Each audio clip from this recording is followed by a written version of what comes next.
October 31, 1952. 2:47 a.m. The Bowery Warehouse in Manhattan. A man stood in the center of an empty room, completely surrounded. 12 guns pointed at him. 12 men who'd killed before, who'd been hired to kill again, who understood that their job was to eliminate the target and disappear. The target was Ellsworth Bumpy Johnson. Lucky Luciano himself stepped out of the shadows. In his right hand was a chrome-plated .45 caliber pistol. He walked slowly, deliberately, until the barrel of that gun was pressed directly against Bumpy Johnson's chest.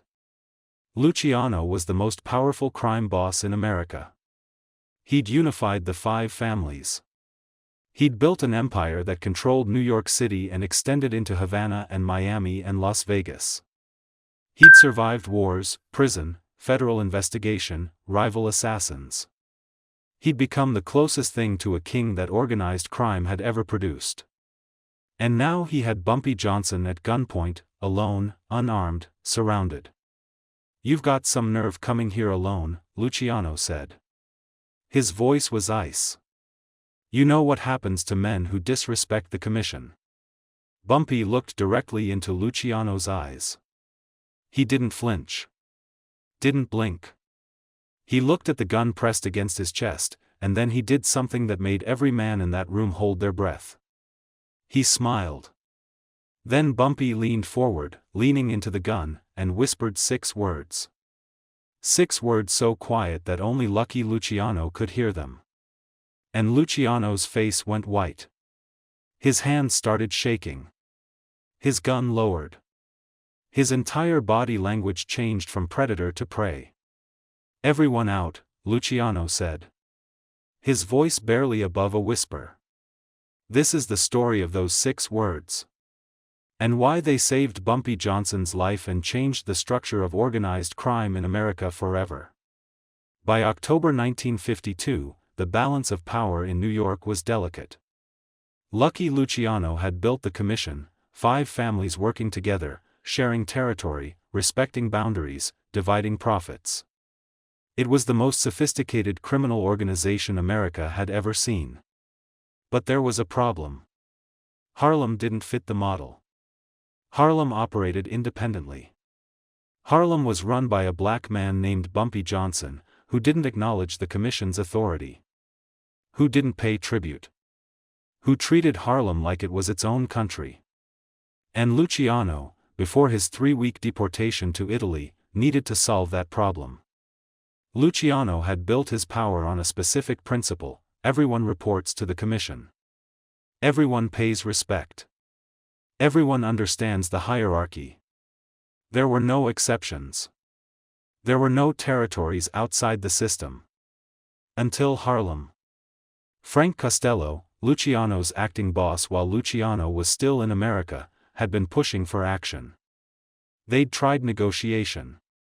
Bumpy had refused. They'd tried pressure. Bumpy had pushed back harder. They'd tried moving other families into Harlem to challenge Bumpy. Bumpy had sent them back in ambulances. The situation was becoming untenable. Other families were starting to question whether the commission actually had authority. Other black operators in other cities were starting to wonder whether they could resist too. The system was fracturing. Something had to be done. Permanently. Luciano's plan was simple but dangerous. Invite Bumpy to a meeting. Frame it as a negotiation. Get him alone. Eliminate him. Let the power vacuum in Harlem be filled by someone more cooperative. But Luciano was smart. He knew Bumpy Johnson wasn't just any gangster. Bumpy had connections. He had loyalty. He had something that most criminals didn't have: the protection and support of an entire community. Still, Luciano had been in tougher situations before. He'd survived wars. He'd survived prison. He'd survived federal prosecution. He could handle a black numbers runner from Harlem, even if that numbers runner was unusually intelligent and unusually protected. Or so he thought. What Lucky Luciano didn't understand was that Bumpy Johnson had been preparing for this possibility for 5 years. Bumpy didn't trust the commission. He understood what it represented, the absorption of his independence into a larger system that would ultimately subordinate him. He understood that the commission could only function if every piece of that system accepted the hierarchy. And he understood that eventually, the commission would move against him if he continued to resist. So Bumpy had been gathering intelligence. Not from conversations with other criminals. From information that was much harder to trace. Bumpy knew about Vito Genovese's ambitions. Genovese was Luciano's loyal lieutenant, or so everyone believed. But Bumpy knew something that few people knew: Genovese wanted Luciano's position. Genovese was ambitious. Genovese was dangerous. Genovese was waiting for an opportunity. And most importantly, Bumpy knew that Luciano knew this about Genovese. Luciano was paranoid about Genovese. Luciano knew that Genovese was a threat. Luciano knew that if he made the wrong move, if he did anything that gave Genovese justification to challenge his authority, Genovese would strike. That knowledge was the foundation of everything that was about to happen. Bumpy received the message through an intermediary. Lucky Luciano wanted to meet. Just the two of them. A negotiation. A chance to work out the Harlem situation peacefully. Bumpy didn't hesitate. He understood what the meeting really was. He understood that Luciano was planning to kill him. But he also understood that he might have one advantage: information. The night before the meeting, Bumpy made a phone call. He called Angelo Bruno, a Philadelphia operator who had respect across the entire criminal underworld. Angelo had worked with everyone. Angelo knew everyone's secrets. "I need to know something," Bumpy said. "I need to know what Lucky Luciano fears more than anything else." Angelo was quiet for a moment. Then he spoke. "Vito Genovese," Angelo said. "Lucky thinks Vito is going to make a move someday. Lucky is paranoid about it. If word got out that Lucky broke the commission's rules, if word got out that Lucky tried to eliminate someone without commission approval, Vito would have justification to strike. That's what Lucky fears." Bumpy understood. He understood the system perfectly now. He understood the weakness in it. Over the next 3 days, Bumpy used every resource he had. He knew people in every level of organized crime. He knew people who worked for Luciano. He knew people who worked for Genovese. He knew people who knew secrets. What Bumpy confirmed was what Angelo had told him: Luciano was paranoid about Genovese. Luciano knew that Genovese was ambitious. Luciano knew that if he made a major move without full commission approval, it could be interpreted as a power grab. It could be seen as Luciano consolidating power. It could give Genovese exactly the justification he needed to move against Luciano. And Bumpy understood something else: the meeting itself was the violation. By inviting Bumpy to a private meeting and then having him killed, without informing the other families, without getting commission approval, Luciano would be breaking the very rules that held the commission together. Bumpy would be able to tell Luciano that Genovese knew about the meeting. Bumpy would be able to suggest that if Bumpy disappeared, if word got out that Luciano had ordered the hit without commission approval, Genovese would have justification to move against Luciano immediately. That was the leverage. That was the weapon. That was the 6 words. The Bowery warehouse was Luciano's chosen location. It was neutral enough to seem like a real negotiation, but isolated enough to handle what Luciano had planned. Bumpy arrived alone. No bodyguards. No weapons. Not because he was naive about what was going to happen, but because being unarmed would make what he was about to do more credible. Luciano had 12 men with him. Professional killers. Men who'd done this before. Men who understood their job and who were prepared to do it cleanly and efficiently. Bumpy walked into the warehouse knowing that he might die in the next few minutes. Knowing that his only advantage was information and timing and the ability to read what was happening in the moment. The 12 men surrounded him. Luciano stepped forward with his pistol. He pressed it against Bumpy's chest. And Bumpy smiled.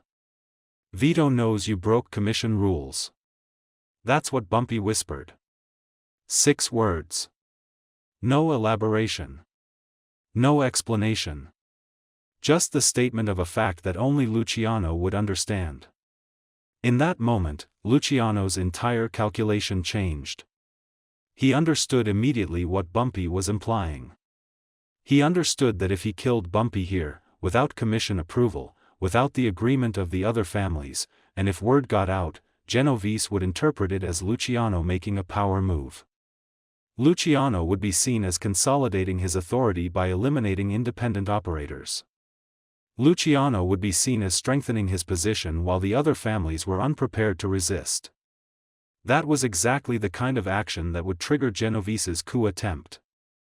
And if Genovese moved against Luciano, the entire commission would fracture. The entire system would collapse. Years of work building consensus would disappear in a civil war between families. Luciano lowered his gun. "Everyone out," Luciano said. His voice was barely audible. The 12 men looked at each other, confused. They'd been brought here for a specific purpose. They'd been paid to do a specific job. Now, suddenly, they were being dismissed. But no one questioned Luciano. They filed out silently. The warehouse emptied until only Bumpy and lucky Luciano remained. For the first time, Luciano looked at Bumpy with something other than contempt. He looked at him with a kind of grudging respect. "How did you know about Vito?" Luciano asked. "I make it my business to know things," Bumpy replied. "And does Vito actually know about this meeting?" Luciano's voice was tight. Bumpy smiled. "Does it matter?" And that was the genius of it. Luciano didn't know whether Genovese actually knew about the meeting. All that mattered was that Bumpy could make sure Genovese knew about it. All that mattered was that the threat was credible. "So what happens now?" Luciano asked. "Now we make a deal," Bumpy said. "A real one. A partnership between equals." Luciano actually laughed. Not a happy laugh. A laugh that acknowledged the chess move that had just been made. "Equals?" Luciano said. "You think you're my equal?" "Tonight proved I am," Bumpy replied. "You had 12 men. You had guns. You had every advantage. And I walked out of your trap by saying 6 words. So yes, we're equals." What emerged from that conversation was one of the most important agreements in organized crime history. Not because it was violent or dramatic, but because it represented a fundamental shift in how power was understood. Bumpy would keep Harlem independent. He wouldn't pay tribute to the commission. He wouldn't acknowledge the commission's authority over him. But in exchange, Bumpy would pay a percentage of his profits, 15%, to the Luciano family specifically. And in exchange, Luciano's family would provide banking services, legal protection, and most importantly, would protect Harlem from any other families trying to move in. It was a deal that benefited everyone. Luciano got money without having to govern the difficult politics of Harlem. Bumpy got protection and legitimacy. The other families got a cut of the profits without having to manage the territory. And most importantly, it maintained the appearance that the commission's authority was intact, even though what had actually happened was that Bumpy had negotiated his way out from under commission authority. What happened in that warehouse was more than just a negotiation. It was a demonstration of something fundamental about power. Power isn't about who has the most guns. Power is about who understands the system well enough to exploit its vulnerabilities. Luciano understood organized crime better than anyone alive. But he didn't understand something that Bumpy understood, that information about what someone fears is more valuable than any weapon. Luciano feared Genovese's coup attempt. That fear was the leverage that Bumpy used. Not explicitly. Not even directly. Just the subtle implication that if Bumpy disappeared under mysterious circumstances, Genovese might interpret it as Luciano making a move. That's the kind of psychological warfare that doesn't require violence. It doesn't require threats. It just requires understanding what someone is afraid of and knowing when to remind them of it. The 15% arrangement lasted for 15 years. Every month, Bumpy would send a courier to Luciano's organization with the payment. Every month, the system held. When Bumpy was arrested in 1951 and sent to Alcatraz, Frank Costello personally made sure that Bumpy's family was taken care of. When Bumpy was released in 1963, the arrangement was still in place. Still functioning. Still profitable for everyone involved. The deal between Bumpy and Luciano became legend in organized crime circles. Not because of violence or bloodshed, but because of how it had been negotiated. Not because of military might, but because of psychological intelligence. Other crime families heard the story. They understood what had happened. They understood that Bumpy Johnson had walked into a death trap and walked out with a business deal because he understood the system better than the person trying to kill him. The story of the negotiation in the Bowery warehouse reveals something important about how power actually functions in hierarchical systems. It's not the person with the most force who wins. It's the person who understands the system well enough to make the use of force more costly than the outcome is worth. Luciano had the force. Luciano had 12 armed men and a gun pressed against Bumpy's chest.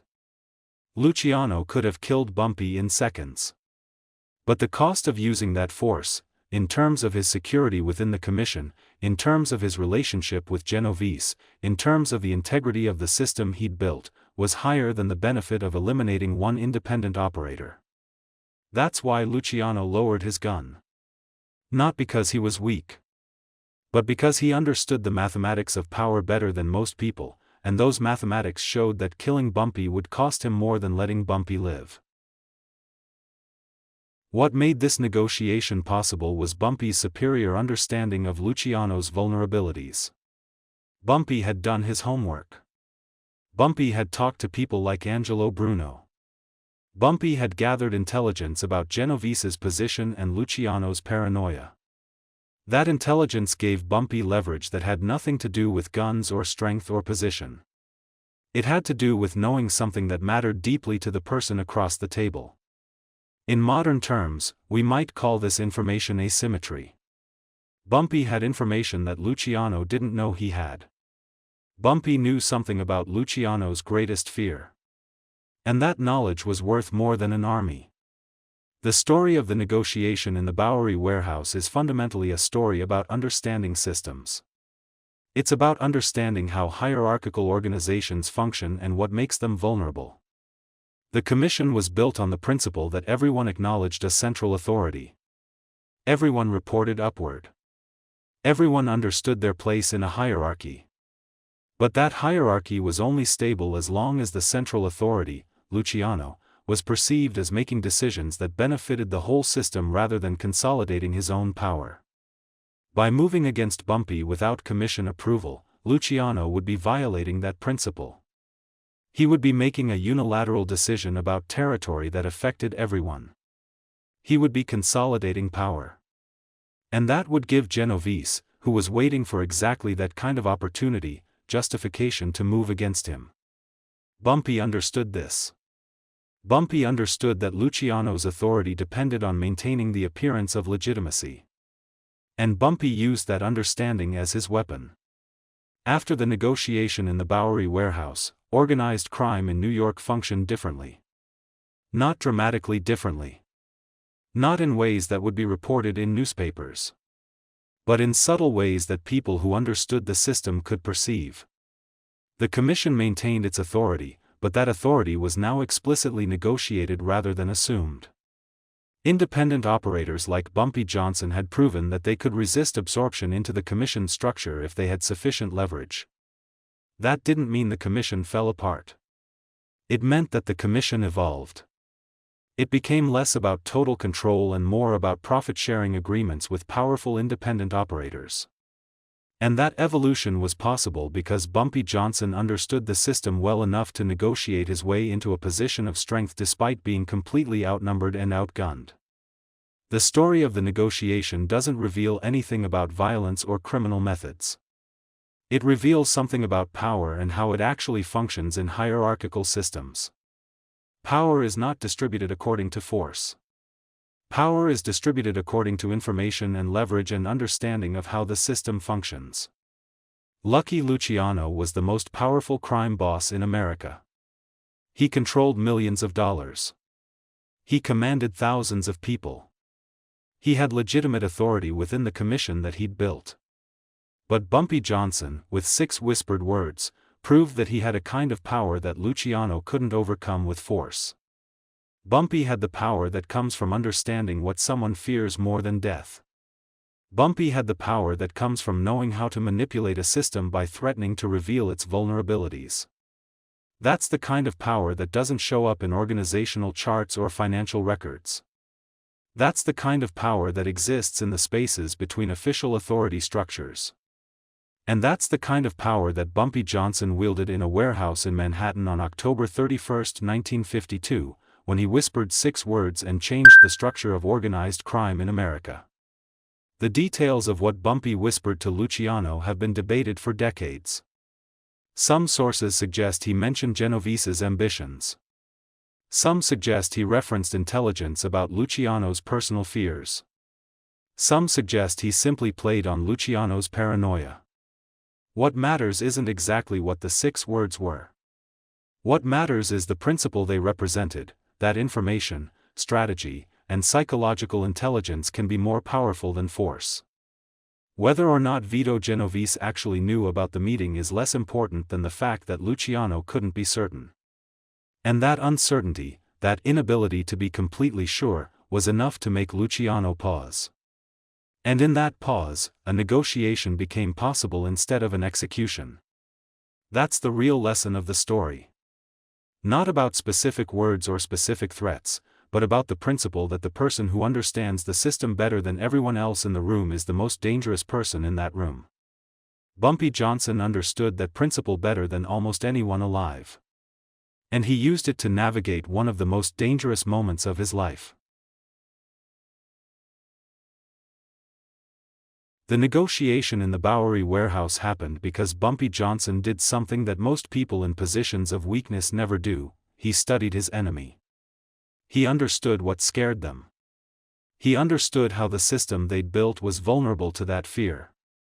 And when he had the chance, when he was standing in a room with a gun pressed against his chest and nothing to lose, he used that understanding. He spoke the language that mattered. He invoked the fear that would move the hand that held the gun. And the gun lowered. That's not luck. That's not bravery. That's strategy. That's intelligence. That's the kind of power that comes from understanding systems better than anyone else does. And that's why the story of what happened in that warehouse mattered. Not because of what was said, but because of what it revealed about how power actually works.